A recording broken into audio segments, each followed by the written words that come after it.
ছিল একটা বিয়েবাড়ির ইনভিটেশন। তো সন্ধ্যা হতে না হতেই রেডি সেডি হয়ে বিয়েবাড়ি পৌঁছে গেছি। আমি পরেছিলাম একটা লেহেঙ্গা। তো বিয়েবাড়ি গিয়ে একটু মানে ছবি ফবি তুলে স্টার্টার খেয়ে একটু বইয়ের কাছে ঘুরে টুরে এসে আমরা পুতে খেতে বসে পড়েছি। তো বসতেই প্লেট, নুন, লেবু অ্যাজ ইউজুয়ালি যেগুলো দেয়। তারপরে দিয়েছিল রাই, আর সাথে ছিল ফিশ, মানে ফিশ কাটলেট। তো ফিশ কাটলেট খেতে না খেতেই চলে এলো হচ্ছে আমাদের পাতে স্যালাড। স্যালাড দিয়ে যাওয়ার পরে এলো রুমালি রুটি।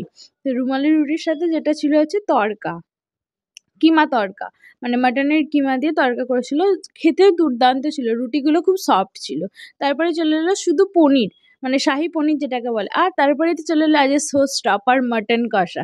আমি একটু মাটন মানে পোলাওয়ের সাথে মাটন খেতে জাস্ট অসাধারণ লাগে। তো পাত পরিষ্কার করে খেয়ে তারপরে খেলাম চাটনি, পাঁপড়। মিষ্টিটা স্কিপ করে গিয়েছি।